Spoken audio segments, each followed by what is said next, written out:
On the night of February 20th, 1943, Oberleutnant Klaus Hoffmann guided his Junkers Ju-88 through the freezing darkness above the North Sea, unaware he had mere minutes left to live.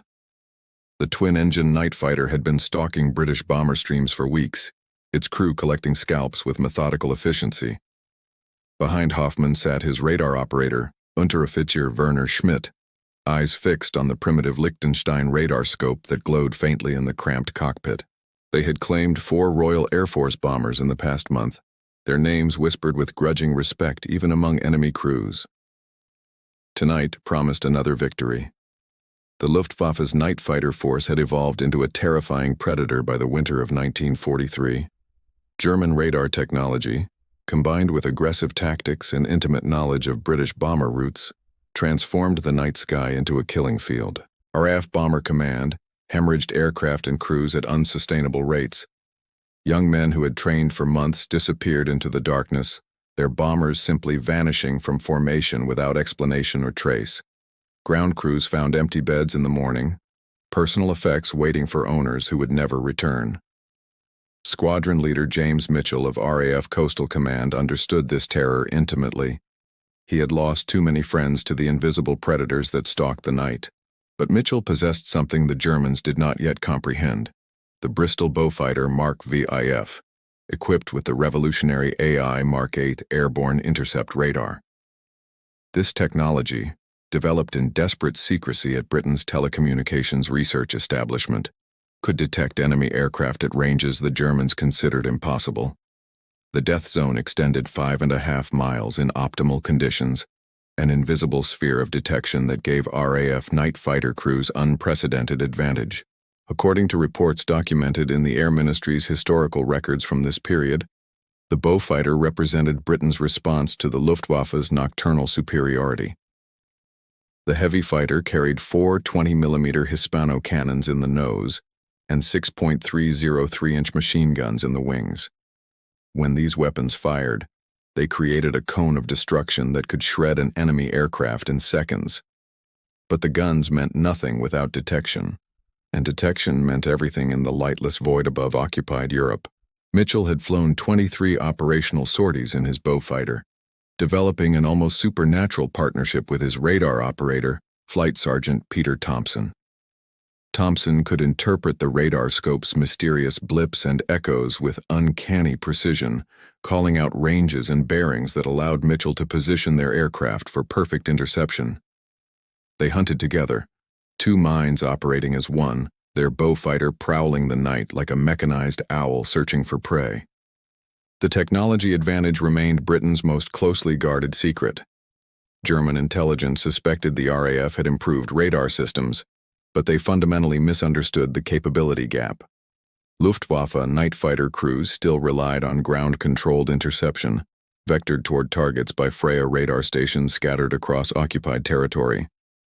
Their airborne Liechtenstein sets worked adequately, but possessed limited range and required skilled interpretation. The British AI Mark VIII operated in a completely different category, providing clear, actionable information that transformed night combat from desperate groping in darkness into precise, lethal hunting. Flight Sergeant Thompson hunched over his radar display as Mitchell maintained their patrol pattern at 14,000 feet above the Dutch coast. The green phosphorescent screen showed nothing but ground returns and the occasional ghost echo.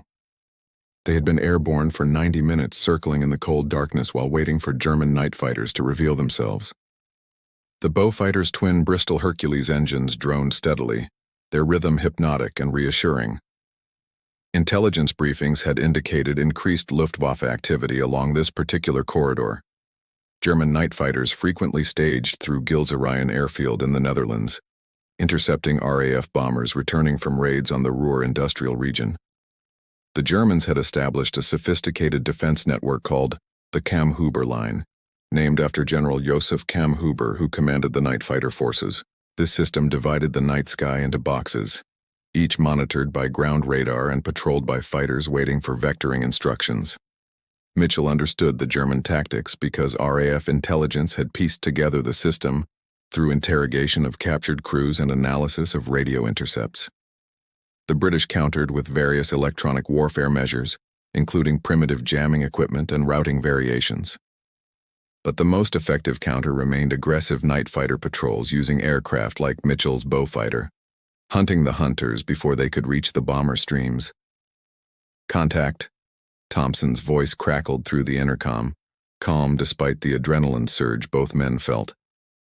"Bearing 045, range 4 miles, altitude similar, crossing left to right." Mitchell acknowledged and smoothly adjusted their heading, careful not to make sudden movements that might alert a vigilant enemy crew. The Beaufighter responded to his touch, heavy but precise. He reduced power slightly, allowing their target to maintain separation while Thompson refined the tracking solution. The radar operator called steady updates, his voice a metronome guiding Mitchell's hands.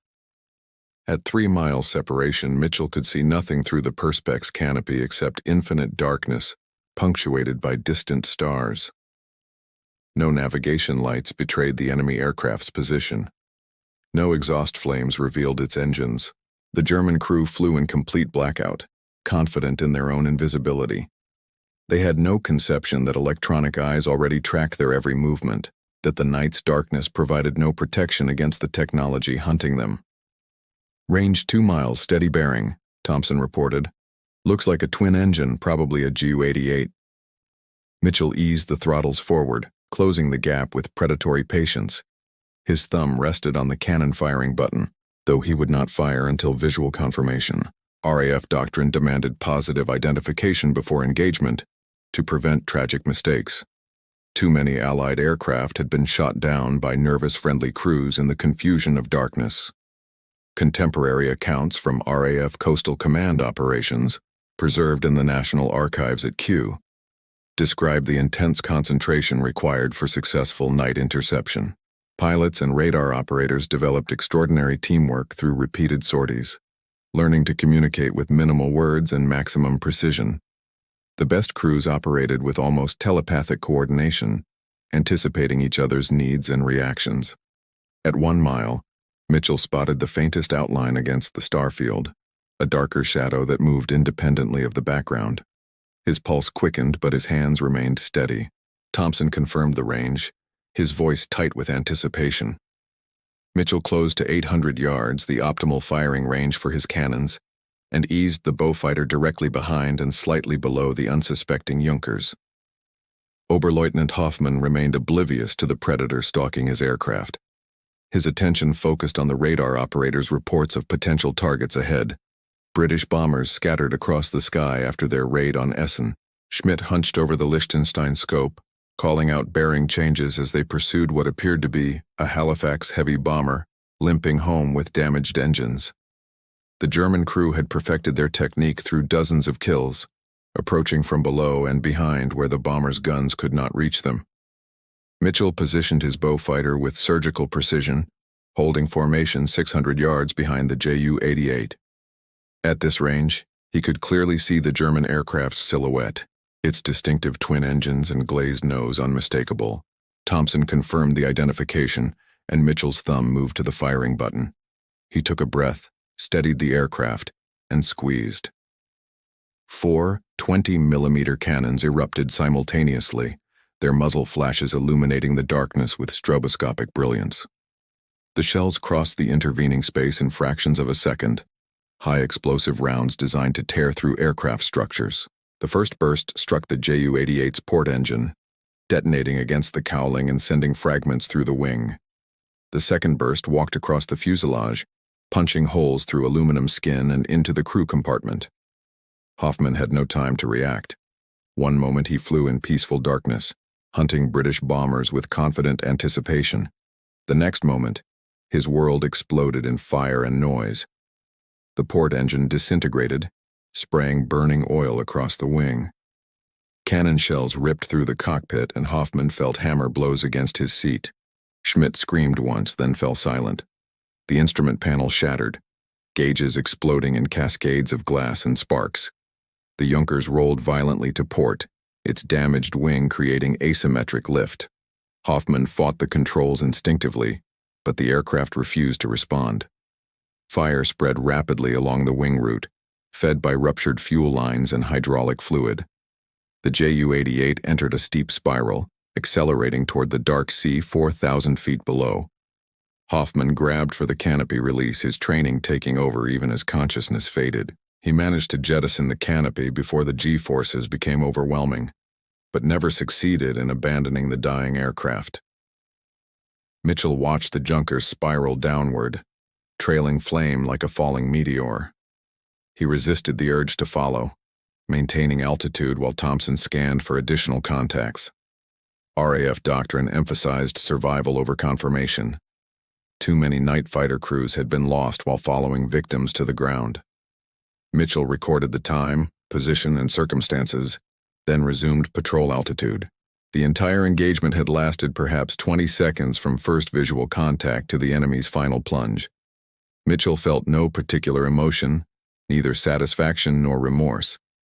He had executed his duty with professional competence, removing one enemy aircraft from the night sky. The German crew might have survived, might have parachuted into the North Sea, but survival chances in those frigid waters approached zero.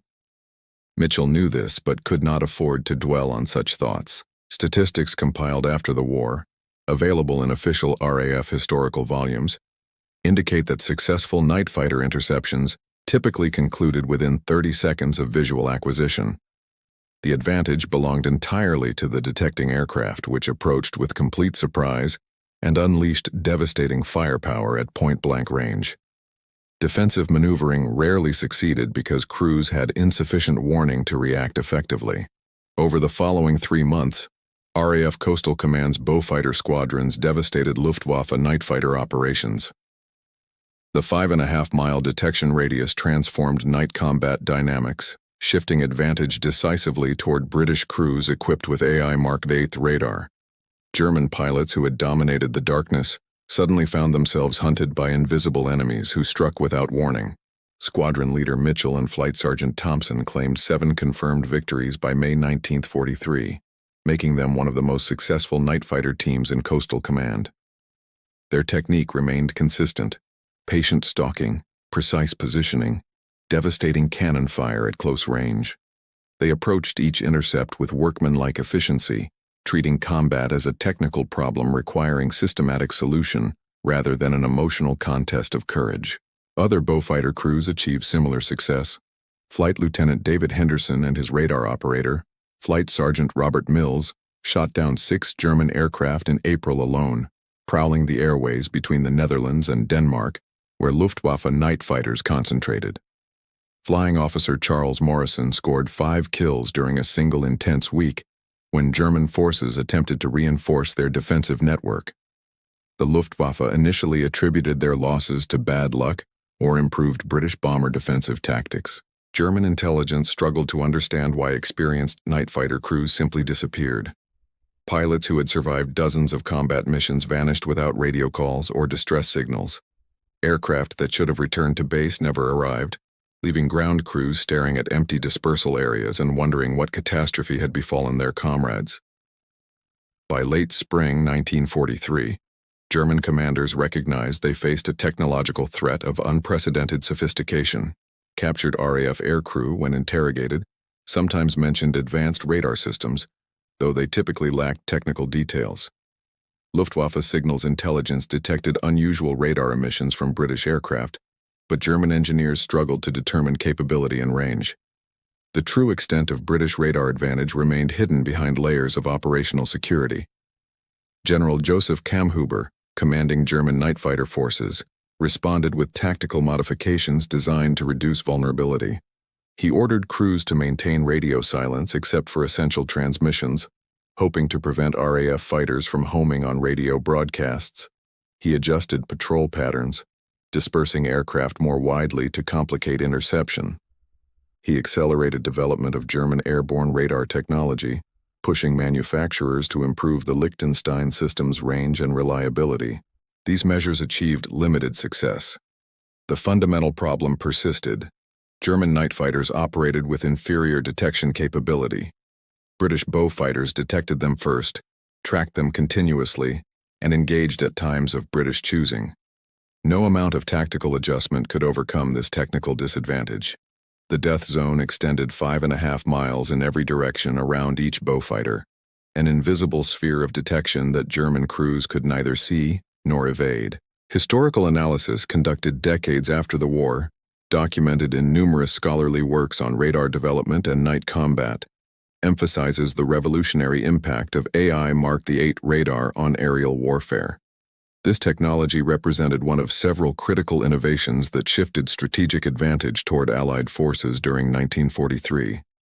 The Germans possessed skilled pilots, robust aircraft, and sophisticated tactical doctrine, but they lacked the electronic eyes necessary for nocturnal supremacy. Hauptmann Friedrich Weber commanded Nachtjagdgeschwader 3, a Luftwaffe night fighter wing that had lost 18 aircraft in 6 weeks. He sat in his office at Vechta Airfield in northwestern Germany, studying loss reports with growing frustration. Experienced crews simply disappeared. Aircraft vanished from radar scopes without explanation. Recovery teams found wreckage scattered across the countryside, evidence of catastrophic airborne destruction rather than crashes from mechanical failure. Weber recognized patterns in the losses.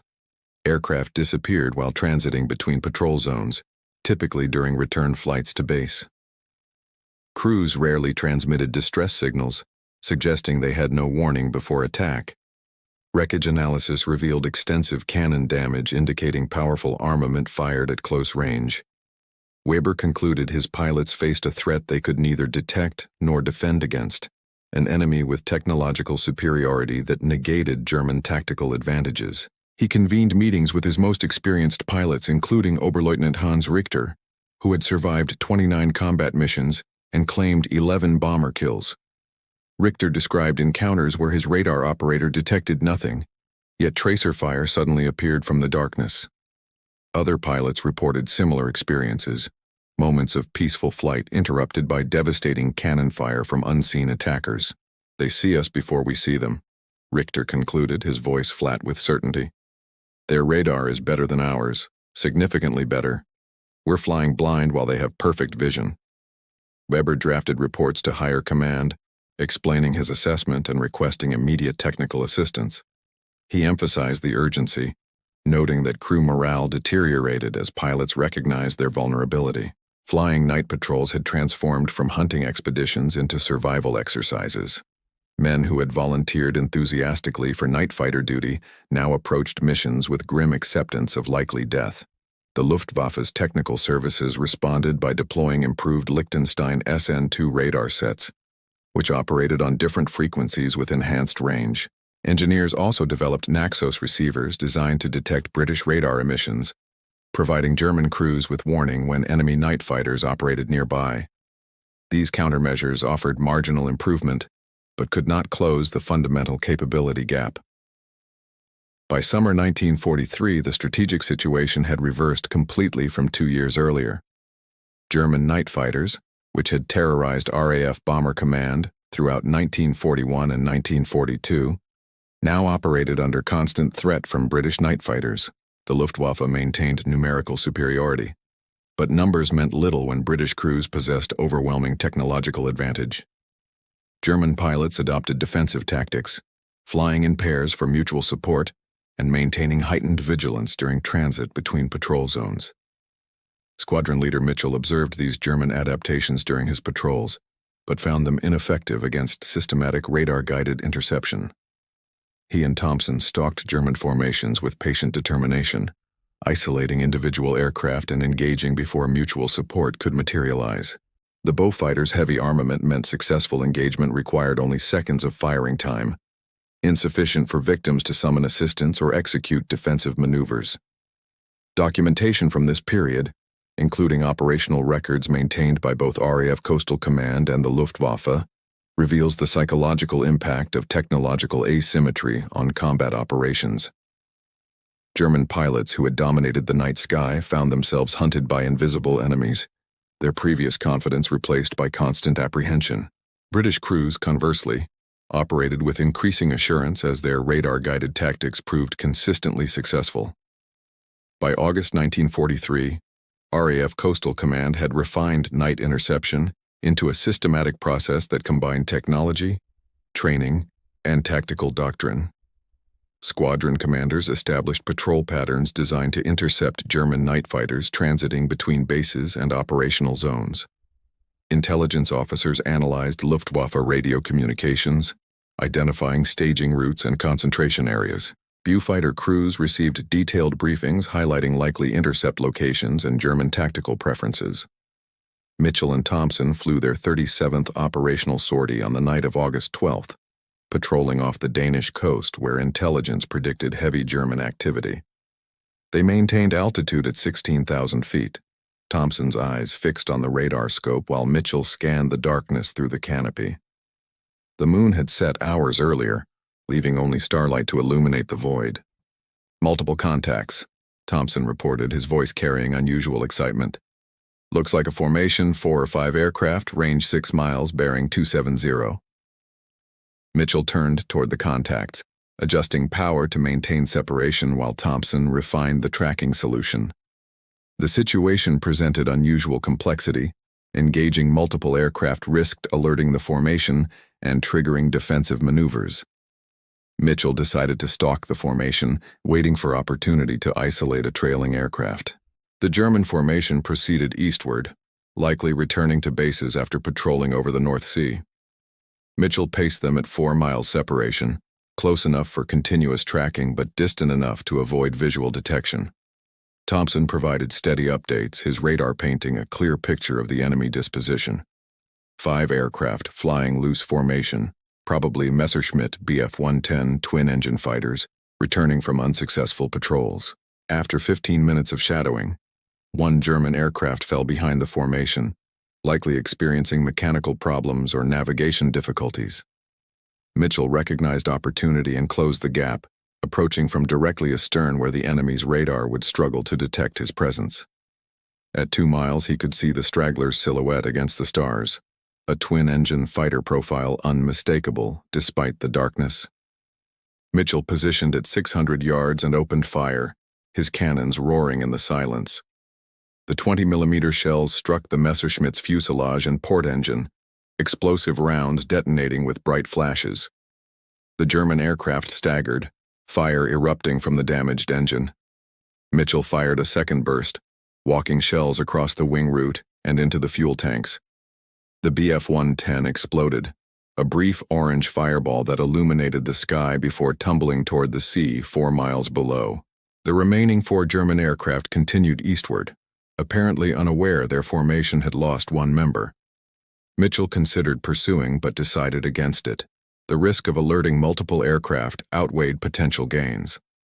He and Thompson resumed patrol altitude, logging the engagement details for intelligence debrief. Encounters like this became routine for experienced Beaufighter crews during late 1943. The combination of superior radar, heavy armament, and refined tactics created nearly insurmountable advantages. German night fighters designed to hunt bombers found themselves outmatched by specialized interceptors optimized for air-to-air combat in darkness. The predators had become prey, their previous dominance replaced by desperate attempts at survival. Statistical analysis from RAF operational research sections, documented in classified reports later declassified decades after the war, quantified the transformation. British night fighter success rates increased by 300% between January and September 1943. German night fighter losses during the same period rose by 200%. The death zone surrounding each Beaufighter functioned exactly as intended, creating an invisible sphere of dominance that German crews could neither detect nor penetrate. By November 1943, the Luftwaffe's night fighter force faced crisis. Losses exceeded replacement rates, experienced crews disappeared at alarming frequency, and morale collapsed among pilots who understood they operated with inferior technology.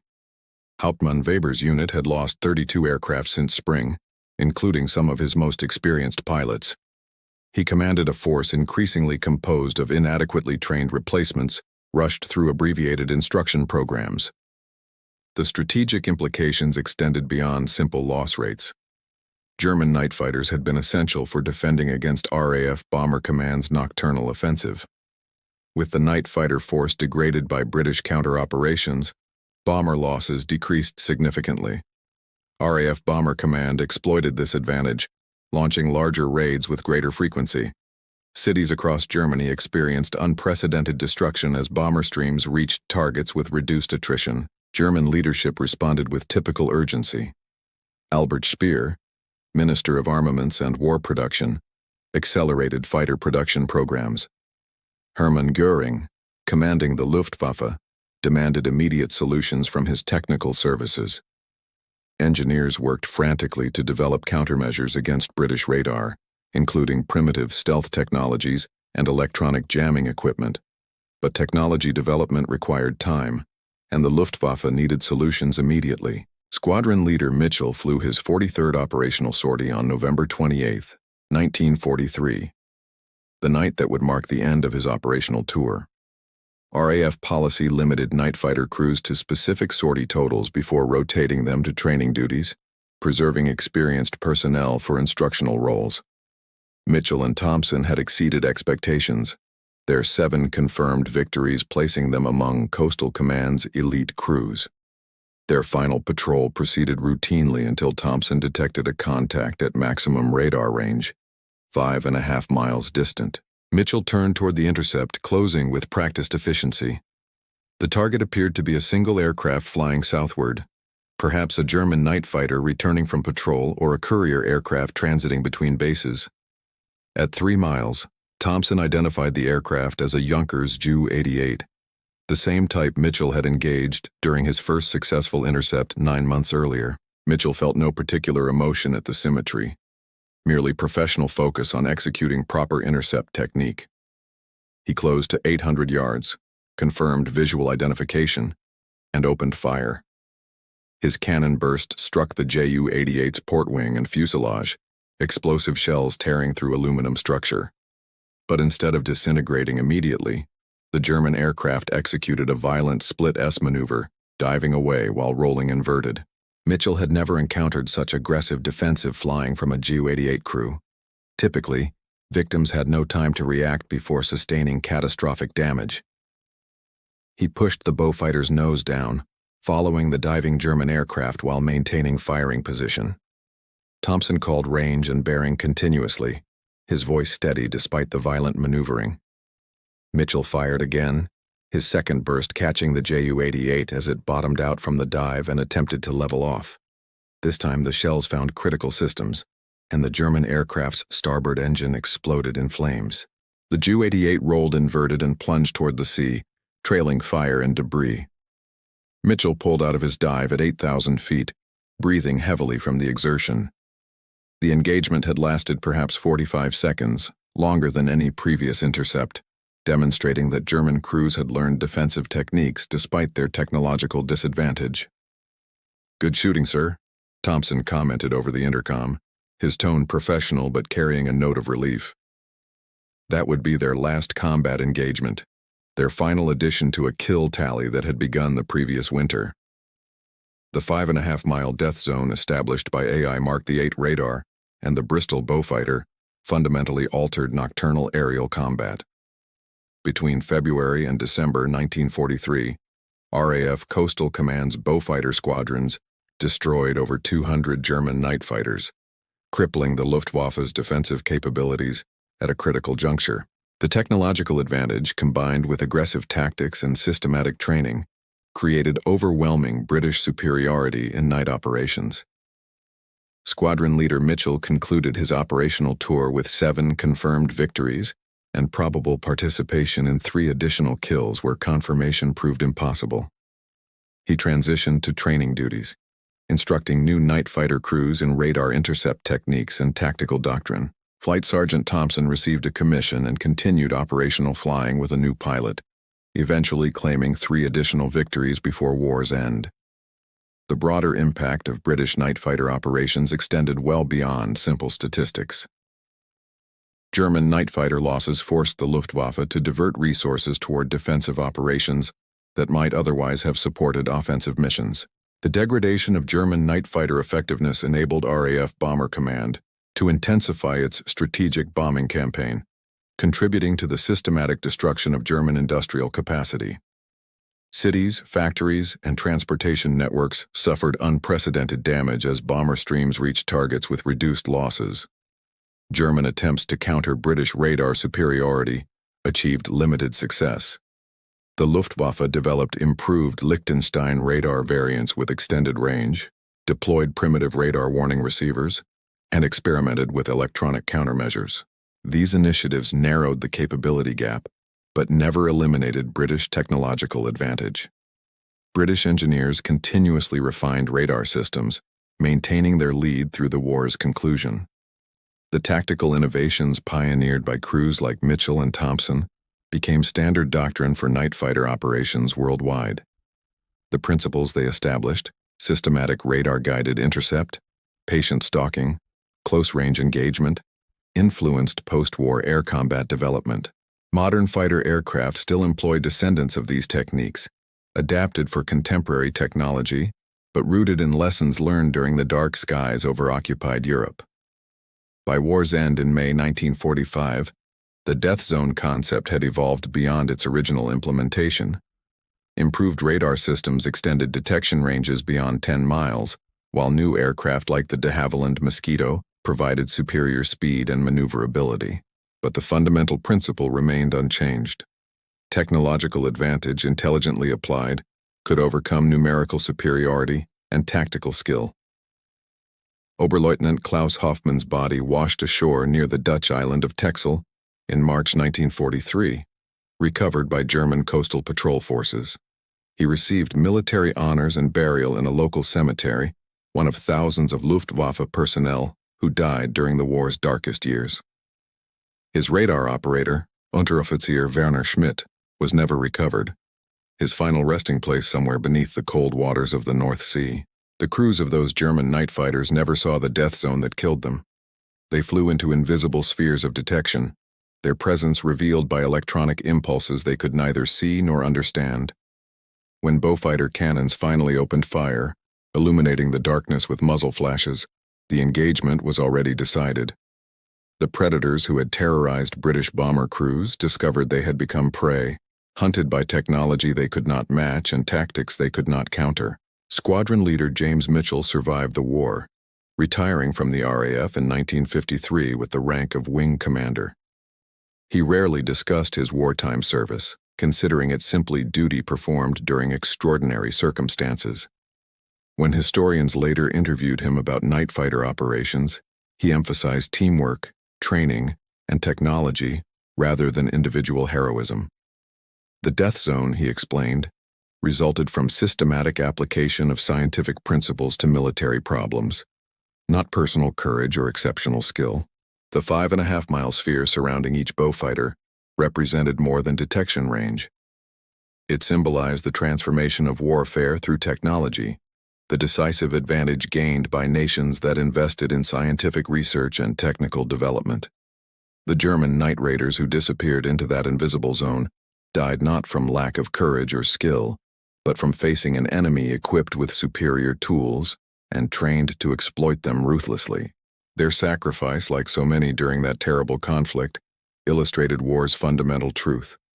Victory belongs to those who adapt fastest to technological change and apply innovation most effectively to military necessity.